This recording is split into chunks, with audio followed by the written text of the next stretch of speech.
너희 권능 있는 자들아, 영광과 능력을 여호와께 돌리고 돌릴지어다. 여호와께 그의 이름에 합당한 영광을 돌리며 거룩한 옷을 입고 여호와께 예배할지어다. 아멘. 나는 전능하신 아버지 하나님 천지의 창조주를 믿습니다. 나는 그의 유일하신 아들 우리 주 예수 그리스도를 믿습니다.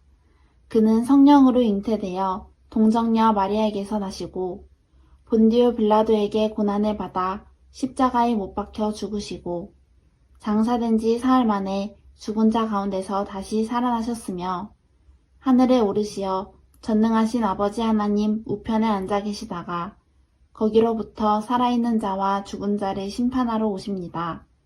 나는 성령을 믿으며 거룩한 공교회와 성도의 교제와 죄를 용서받는 것과 몸의 부활과 영생을 믿습니다. 아멘.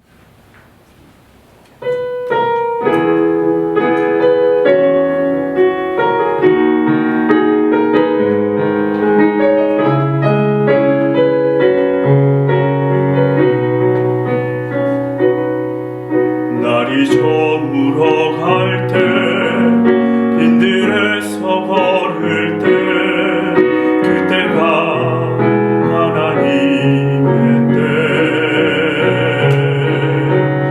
내 힘으로 안 될 때, 빈손으로 걸을 때, 내가 고백해 여호와 이래. 우리 모인 이곳에 주님 함께 계시네. 누리네 아버지 은혜. 적은 떡과 물고기 내 모든 걸 드릴 때 모두 고백해 여호와 이래. 주가 일하시네. 주께 아끼지 않는 자에게. 주가 일하시네. 신뢰하며 걷는 자에게. 주가 일하시네. 주께 아끼지 않는 자에게. 주가 일하시네.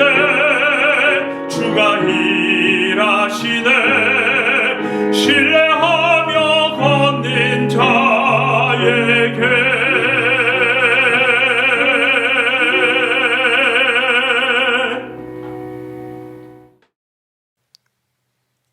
마태복음 7장 24절에서 27절 말씀. 그러므로 누구든지 나의 이 말을 듣고 행하는 자는 그 집을 반석 위에 지은 지혜로운 사람 같으리니 비가 내리고 창수가 나고 바람이 불어 그 집에 부딪히되 무너지지 아니하느니 이는 주초를 반석 위에 놓은 까닭이요. 나의 이 말을 듣고 행하지 아니하는 자는 그 집을 모래 위에 지은 어리석은 사람 같으리니 비가 내리고 창수가 나고 바람이 불어 그 집에 부딪힘에 무너져 그 무너짐이 심하니라. 아멘. 오늘 본문 말씀은 매우 유명한 말씀입니다. 두 건축자의 비유 혹은 지혜로운 건축자와 어리석은 건축자라는 제목으로 잘 알려져 있는 말씀입니다. 이 말씀을 가지고 우리는 지혜로운 건축자는 그 집을 반석 위에 지었고 어리석은 건축자는 그 집을 모래 위에 지었다. 그러므로 우리는 모래 위에 집 짓는 그런 어리석은 건축자가 되지 말자, 이렇게 말해오곤 했습니다. 그러나 결론을 다 알고 있는 사람의 입장에서 처음부터 본문을 읽기 때문에 본문을 우리도 모르는 사이에 건성으로 읽거나 잘못 읽는 경우가 왕왕 있습니다. 오늘 말씀도 아마 그 중에 하나가 아닐까 싶습니다. 누가 지혜로운 건축자이고 누가 어리석은 건축자인가? 지혜로운 건축자는 무엇을 해서 지혜로운 건축자라는 결론이 났고 어리석은 건축자는 어떻게 했길래 어리석은 건축자라는 결론이 났는가 하는 것을 다 이미 알고 있어서 이 본문을 아무것도 모르는 사람처럼 처음부터 읽을 필요가 없는 것입니다. 쟤는 어리석은 자야. 쟤는 지혜로운 자야.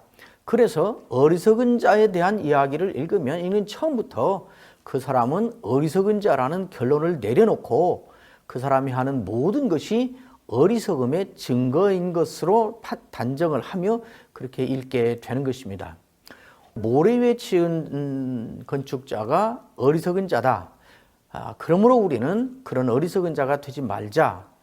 이렇게 각언하는데 모래 위에 집 지은 자는 왜 어리석은 자일까요? 모래 위에 집 지었으니까 어리석겠지요. 그러면 왜 모래 위에 지었을까요? 어리석으니까 지었겠지요. 이렇게 해서 우리는 계속 같은 말을 반복하는 이러한 잘못을 범하게 됩니다. 모래에 집 지은 자는 어리석은 자다. 왜? 모래 위에 집 지었으니까. 그 사람은 그러면 왜 모래 위에 집을 지었냐? 어리석은 자니까. 그래서 결론은 우리도 모래 위에 집 짓는 어리석은 자 되지 말자. 이렇게 가버리는 것입니다. 그러나 정말 그럴까요? 모래 위에 집 지은 사람은 모래 위에 집 지은 그 자체 때문에 어리석은 자로 판정이 나버리는 것일까요? 모래 위에 집 지은 자가 어리석은 자로 판정을 받는 그 어리석음의 실질적인 내용이 무엇일까요? 오늘 본문 말씀은 이렇게 진행이 됩니다. 두 건축자가 있습니다. 그래서 집을 짓습니다.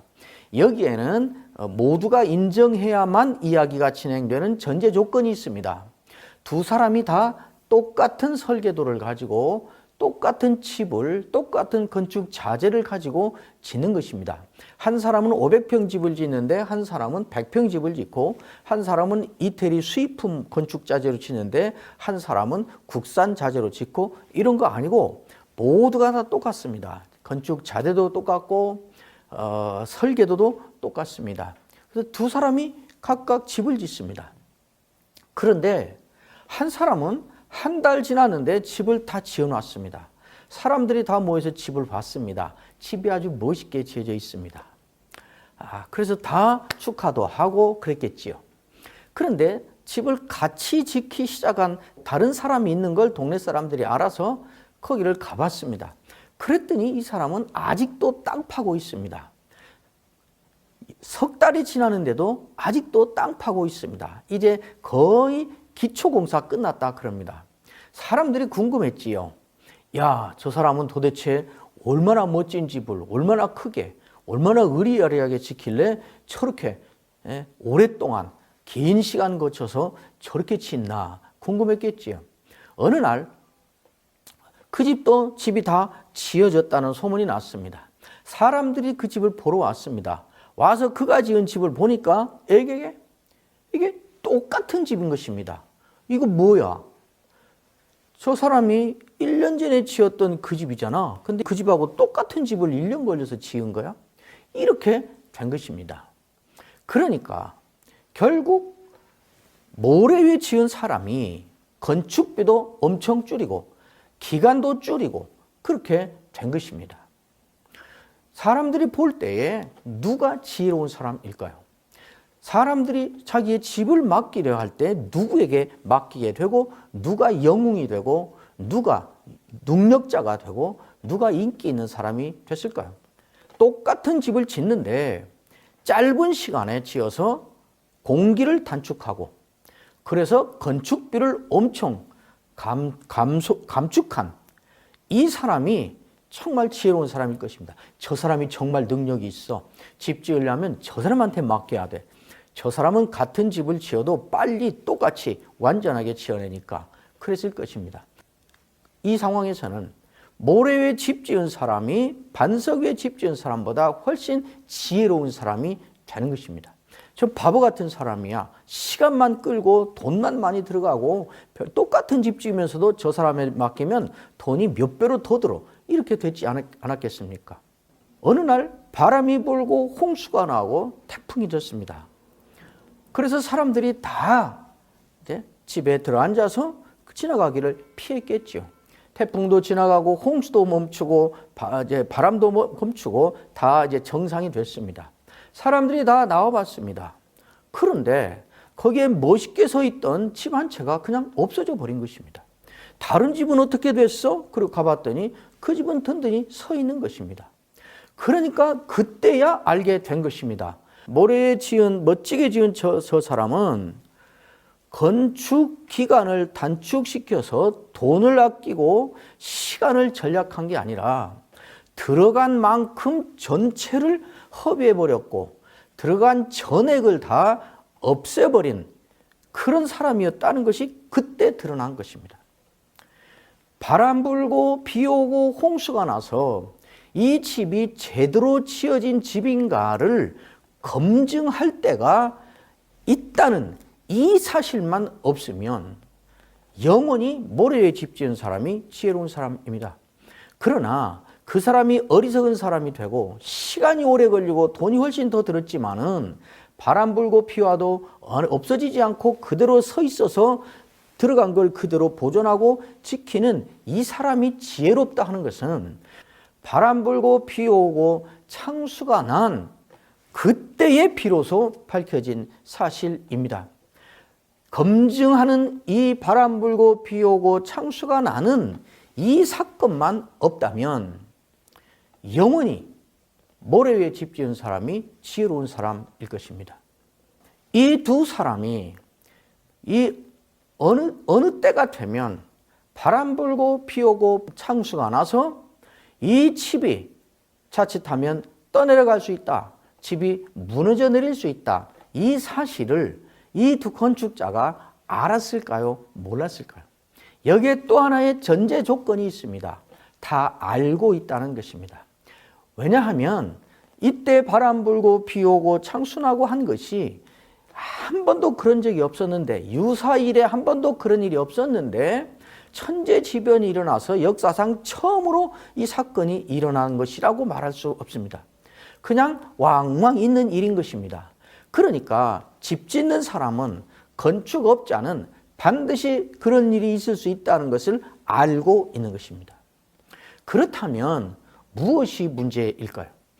모래 위에 집 지은 사람은 왜 어리석은 것인가? 그 사람이 지은 집이 바람 불고 비 오고 창수가 나면 다 없어져 버리는데도 거기다 지었기 때문에 어리석은 것입니다. 그러면 다시 한번 생각해 보십시다. 모래 위에 집 지은 사람은 왜 그랬을까요? 왜 거기다 지었을까요? 몰라서 지었을까요? 그렇지 않습니다. 금방 우리 얘기했지 않습니까? 완전히 알고 있습니다.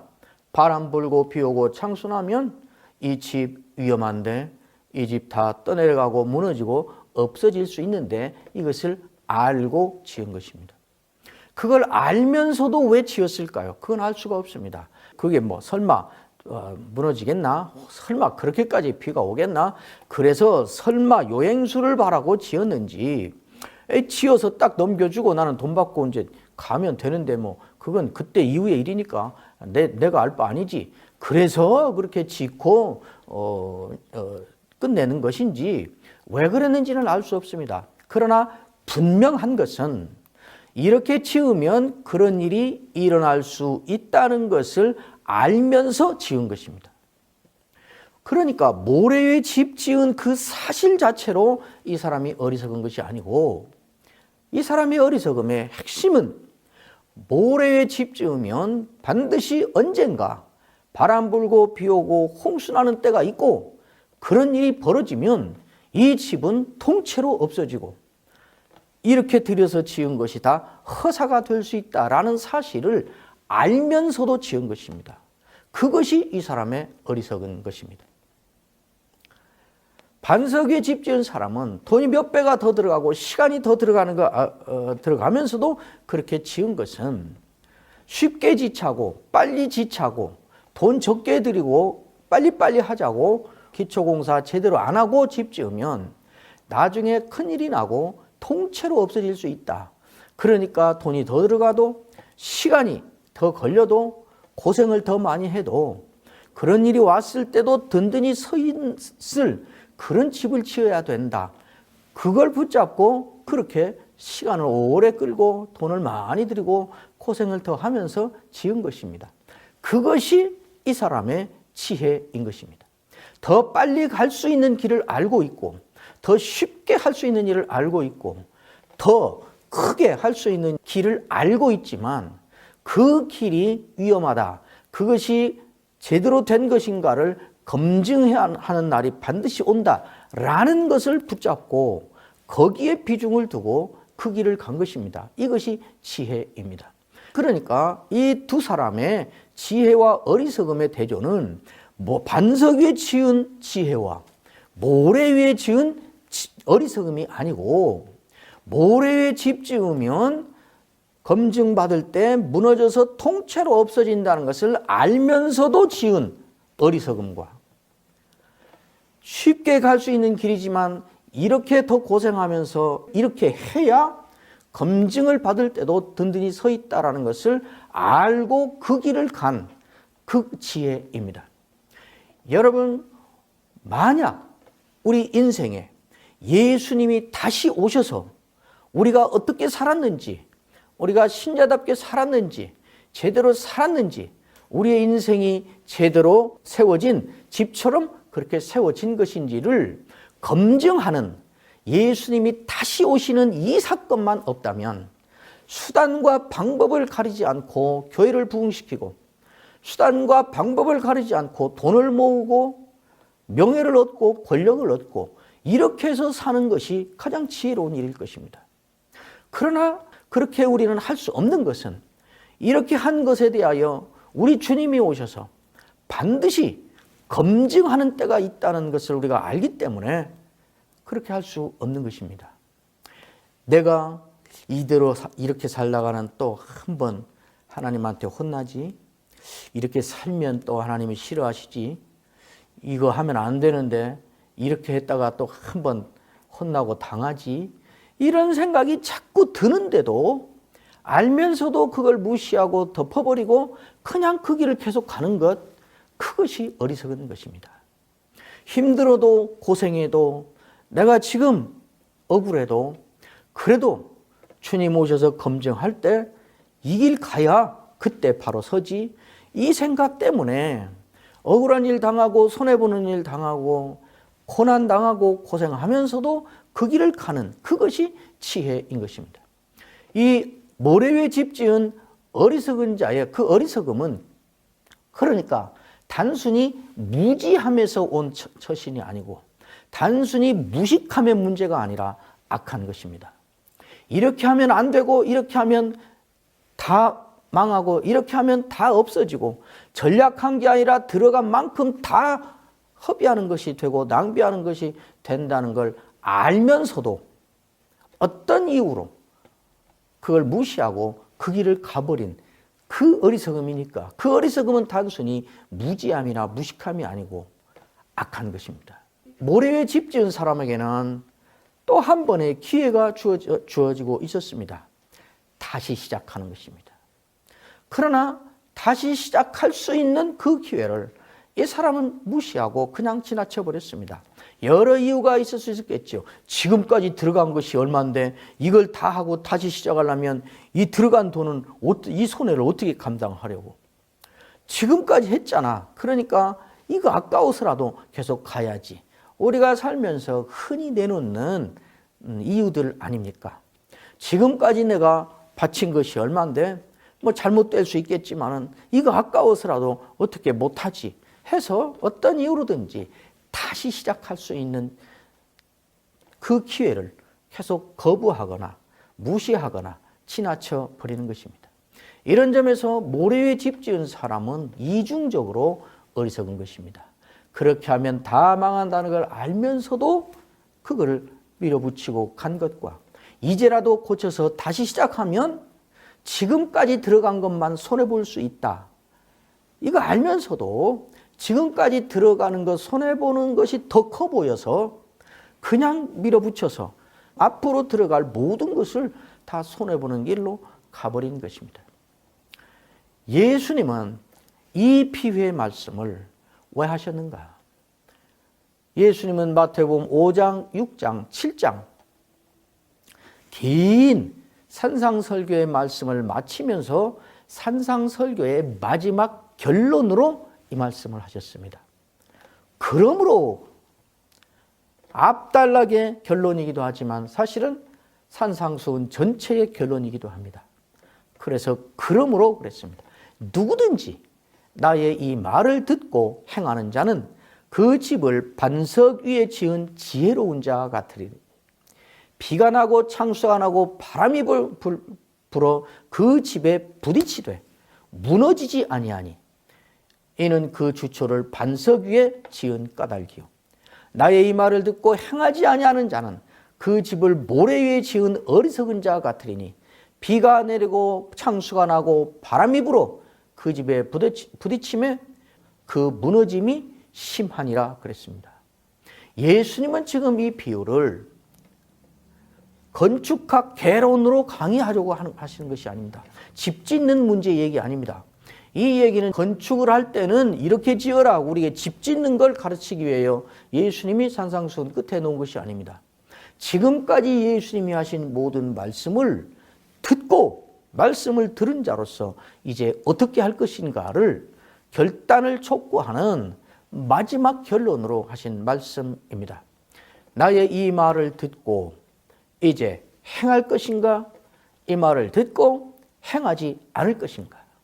이 말을 듣고 행하는 것은 많은 시간이 걸리고 손해가 따르고 한 달이면 뚝딱뚝딱 멋있게 지을 수 있는 집인데 다 짓고 입주해서 축하 파티하고 편안하게 잘 살고 있는데도 여전히 땅을 파고 있는, 그래서 무시당하고 어리석다고 외면당하고 이런 일을 해야 되는 그 길입니다. 예수님의 말을 듣고 행하지 않는 그 길은 쉽게 가는 길이고 예수님 말씀대로 하면 이 음란하고 죄 많은 세상에서 예수님과 예수님의 말을 부인함으로 쉽게 살 수 있는, 편하게 살 수 있는 그 길일 것입니다. 예수님은 이제 산상수훈을 끝내면서 우리에게 도전하시며 촉구하고 있는 것입니다. 자, 이제 어떻게 할 것이냐? 나의 이 말을 듣고 그대로 행하며 세상 물정 모르는 자처럼 바보처럼, 그러나 나의 말이 그렇기 때문에 그 길을 가는 지혜를 택할 것이냐? 이 말을 듣고 힘든 것 빼고 고생스러운 것 빼고 듣기 좋은 말 고르고 그래서 너 좋을 대로 갈 것이냐? 그러나 명심해라. 반드시 검증할 때가 있다. 비가 오고 바람 불고 창수가 나서 건축자의 집을 검증할 때가 있듯이 예수님이 다시 오셔서 인생의 집을 제대로 지었는지, 나의 말을 듣고 그 말대로 사는 그 힘든 길을 가서 주님이 다시 오셔서 검증할 때도 여전히 버티고 서 있는 그런 집을 지은 것인지 검증할 때가 있다는 사실을 기억하라. 이렇게 말씀하고 있는 것입니다. 누구든지 나의 이 말을 듣고 행하는 자는 그 집을 반석 위에 지은 지혜로운 자 같다. 당분간은 어리석은 자 취급당하고 인기 없고 바보 같고 더디고, 그러나 그가 지혜로운 자이다. 내 말을 들어서 알기 때문에 그 말대로 한다면 이건 해서는 안 되는 줄 알면서도 그게 쉬우니까, 편하니까, 빠르니까, 크게 되니까 그 길을 가는 것은 어리석은 자요 마침내 들어간 만큼 다 손해보고 말 것이다 라고 경고하고 있는 것입니다. 이제 우리가 예수님의 말씀을 듣고 행하는 것이 너무 힘들고 너무 고통스러운 그런 시절을 살아야 되게 되었습니다. 소금과 빛으로 살아야 된다. 지금 이 시대에 소금처럼 살고 빛으로 사는 것은 죽을 만큼 힘든 일입니다. 그러나 그거 편하자고 지금 안 하면 나중에 밖에 버리워 짓밟힌다 하는 것이 예수님 말씀이었고, 힘들고 그것이 고통스럽지만 소금으로 빛으로 사는 길을 가는 것이 영원히 짓밟히지 않고 주님과 함께 더불어 사는 지혜로운 길이다. 이렇게 말씀하는 것입니다. 알면서도 그 길을 가는 모래 위에 집 지은 자의 어리석은 길이 아니라 힘들고 고통스럽고 더디어도 주님의 말씀을 따라 제대로 된 길을 가는 지혜를 가진 신자로 살아야 되겠습니다.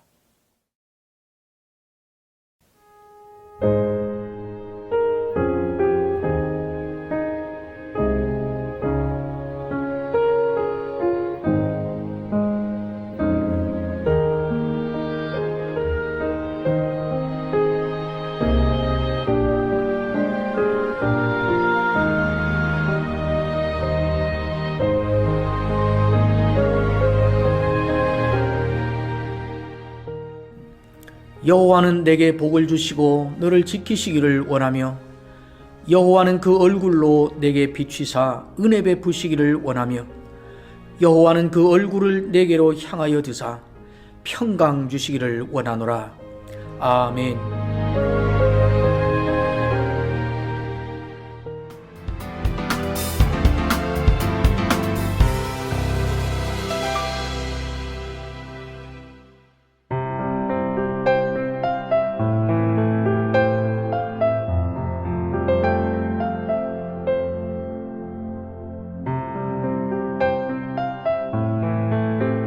하박국 선지자는 괴로워합니다. 그렇게 확실한 자신의 신학과 그렇게 분명한 자신의 신앙이 매일의 삶의 현장에서 통하지 않고 먹히지 않고 있다는 사실 때문입니다. 신학과 현실 사이의 괴리, 신앙으로 고백하는 하나님과 삶의 현장에서 확인하는 하나님 사이의 불일치, 그것이 고민의 문제입니다. 그래서 그는 고민합니다. 괴로워합니다. 황당해합니다. 그래서 하나님께 따져 묻습니다. 왜 이러시는 겁니까? 언제까지 이러실 것입니까? 하박국서야말로 이 시점에, 이 시대에 우리에게 가장 강력한 메시지를 주는 말씀이라고 할 수 있습니다.